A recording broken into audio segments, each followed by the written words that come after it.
जीवन बगिया ऐसी उलझी, फूलोगे कम, कांटे ज्यादा, सिमटा जीवन, डूबी सांसें, आना है तो अब भी आजा। क्षण भर का जीवन है, जब गए तब गए, अब क्या कहना, क्या बोलना, क्या सुनना, जीवन अपने ढंग से जीना।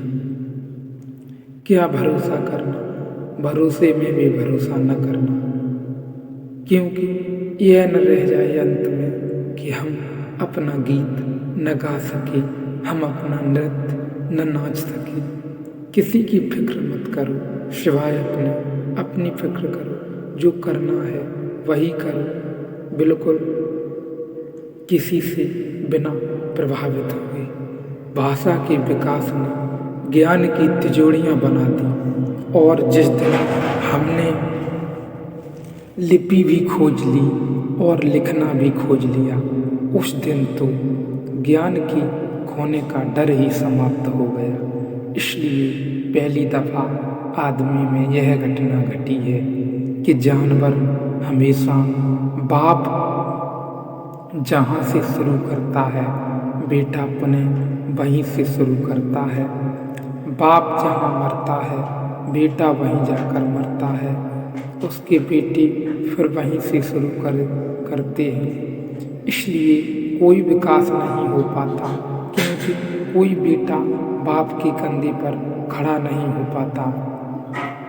आदमी का सारा विकास हर बेटा बाप के कंधे पर खड़ा होता चला जाता है। लंबाई बढ़ती चली जाती है, ज्ञान की राशि इकट्ठी हो जाती है। हर पीढ़ी ज्ञान को इकट्ठा करके दे देती है।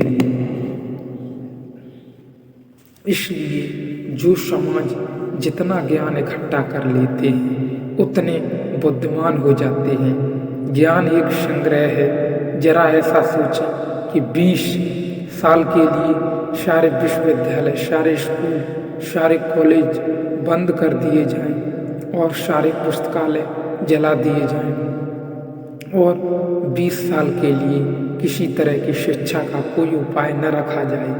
बाप बेटे को समझाना बंद कर दे, गुरु शिष्य को समझाना बंद कर दे। आपको पता है क्या होगा? 20 साल में आप वहाँ पहुँच जाएंगे जहाँ 20 लाख साल पहले थे। सब खो जाएगा। ज्ञान एक संग्रह है, और संग्रह को रोज हस्तांतरित करना पड़ता है, बांटना पड़ता है। इसलिए स्कूल है। स्कूल, कॉलेज, विश्वविद्यालय करते क्या है? बाप की पीढ़ी ने जो इकट्ठा किया है, उसे बेटा की पीढ़ी को सौंपते हैं और कुछ नहीं करते। शिक्षक जो है वह संक्रमण का काम करता है।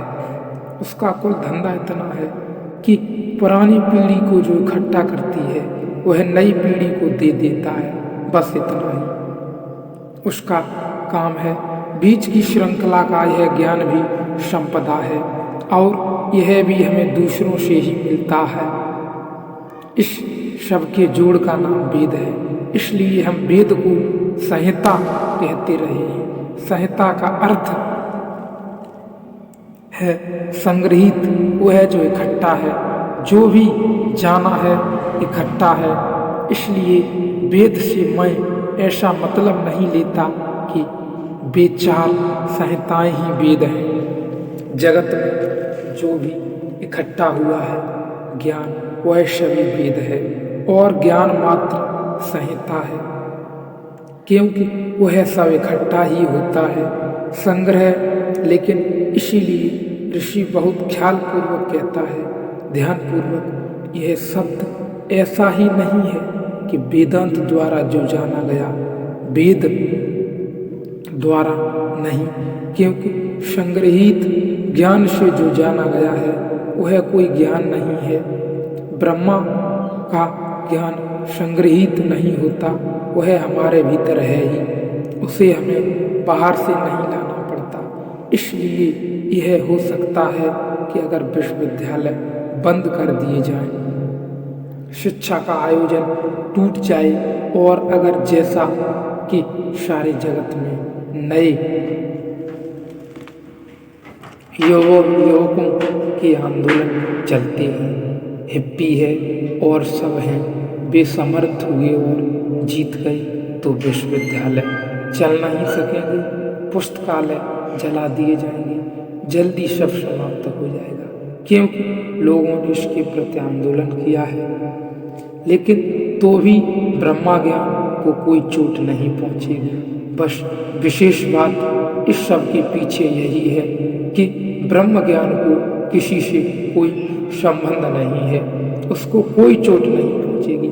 सब वेद जल जाए, सब बाइबल, सब पुराण नष्ट हो जाए, ब्रह्म ज्ञान को कोई चोट नहीं पहुंचेगी क्योंकि उसने कभी ब्रह्मा ज्ञान मिला ही नहीं हो, उसने कोई उनसे संगति ही नहीं। ब्रह्म ज्ञान जब भी मिला भीतर से मिला, बाहर प्रकट भला किया गया हो, मिला बाहर से कभी नहीं। तो वेदों ने भला कोशिश की हो कहने की कि ब्रह्म ज्ञान क्या है, लेकिन वेदों से ब्रह्म ज्ञान कभी मिला ही नहीं। तो वेद बाहर ही है, अभिव्यक्ति होगी जिसने जाना, उसने कहने की कोशिश की है और उससे वेद निर्मित हुए हैं। लेकिन जिसने भी कभी जाना उसे वेद से नहीं मिला है, उसे वेदांत से मिला है। और जब मैं वेदांत कहता हूँ तो मेरा मतलब उसे ज्ञान अनंत से मिला है। जब उसने ज्ञान को भी अंत किया है, ज्ञान को भी छोड़ दिया है, उसने कहा सब जान लिया, लेकिन जो भी जाना वह बाहर से आया। अब हम उस सब को छोड़ते हैं और उसे जानना चाहते हैं जो भीतर है, जो बाहर से कभी भी आया नहीं। अब हम उसी को पहचानना चाहते हैं, अब हम उसी शुद्धतम की खोज में चलते हैं जो बाहर से अनुपलब्ध, सदा अनुपलब्ध है और भीतर सदा प्राप्त है, भीतर सदा उपलब्ध है। इसलिए ऋषि कहता है मैं समस्त वेदांत ने, और यह भी विचारणीय है कि अगर सिर्फ ऋषि इतना ही कहता कि वेदांत ने जिसे जाना तो थोड़ी सी भूल हो जाती। इसलिए ऋषि कहता है मैं समस्त वेदांत द्वारा जाना गया, क्योंकि वेदांत कोई इसी देश में यहीं पैदा हो ऐसा नहीं है। जहाँ भी वेदांत हुआ है समस्त वेदांत कहीं भी जीसस भी जानते हैं तो वेदांत है। हालांकि उन्हें उपनिषद का कोई पता नहीं, जरूरत भी नहीं। लाओ त्से भी जानता है तो वह वेदांत से, एक हार्ट भी जानता है तो वह वेदांत से। जब भी जगत में कोई जानता है तो वेदांत से, तब जो भी उसके पास ज्ञान की सहायता है उसे छोड़कर ही जानता है। इसलिए ऋषि कहता है समस्त वेदांत ने कहीं भी किसी काल में, किसी समय में और किसी स्थिति में और किसी स्थान में किसी ने जाना हो तो वह सदा वेदांत से ही जाना गया है। इतना व्यापक अर्थ है वेदांत का। जानना किसे है, जिसे भी जाना वेदांत से जाना। इस संबंध में चर्चा पिछले अध्यायों में की गई है। किसे जाना, लाओ त्से ने किसे जाना, इकहार्ट ने किसे जाना, वो भी सब ज्ञान को छोड़ने के बाद, जितना भी ज्ञान था संसार में वह सब छोड़ दिया, उसके बाद ही जाना। आखिरकार जाना किसे जानना था इन लोगों को, कैसे जाना? इन सब सवालों के जवाब अंतिम अध्याय में